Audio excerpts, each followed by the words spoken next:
कसं काय बघताय गोष्टीकडे तुम्ही निवेदन पण देणार? मुळात असं आहे की मुंबई महानगरपालिका अधिनियम 1888च्या कलमानुसार प्राथमिक आरोग्य सेवा रुग्णांना देणं हे महानगरपालिकेच्या प्रथम कर्तव्यामध्ये येतं। प्रथम कर्तव्याचा अर्थ असा की जो कर आम्ही लोकांकडनं गोळा करू त्या कराच्या बदल्यामध्ये आम्ही लोकांना ह्या सुविधा देऊ। त्याच्यामध्ये मग प्राथमिक शिक्षण आलं, रस्ते आले, वीज पुरवठा आला आणि प्राथमिक आरोग्य आलं।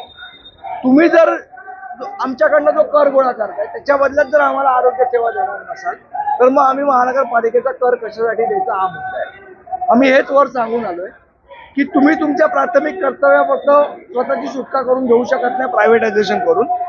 त्यामुळे आम्ही हे प्रायव्हेटायझेशन होऊ देणार नाही। आम्ही प्रशासनाला विनंती केली की हा जो काय तुम्ही हे केला तो गोष्ट रद्द करा आणि ह्याच्या उपर जर जबरदस्तीने कुठल्या माणसाला तुम्ही हे हॉस्पिटल दान केलं तर त्या हॉस्पिटलचा कुठलाही स्टाफ या हॉस्पिटल पर्यंत पोहोचणार नाही याची जबाबदारी महाराष्ट्र नवनिर्माण सेनेचे महाराष्ट्र सेनेची। मग 2-4 लोकांना जर आम्ही कानपाडात मारली तर मग आम्हाला दोष देऊ नये।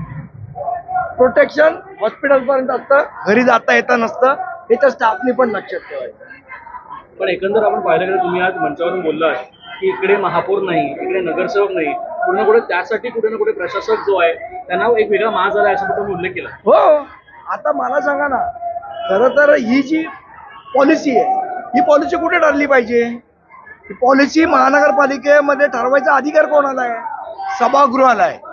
जर सभागृह अस्तित्वात नाही तर तुम्ही पॉलिसी ठरवू कशी शकता? बरं ठरवली तर मग विधानसभेत याची मंजुरी घेतलीत का? या सगळ्या गोष्टी आहेत। त्यामुळे कायदेशीररित्या हे चूकच आहे पण मॉरली पण चूक आहे।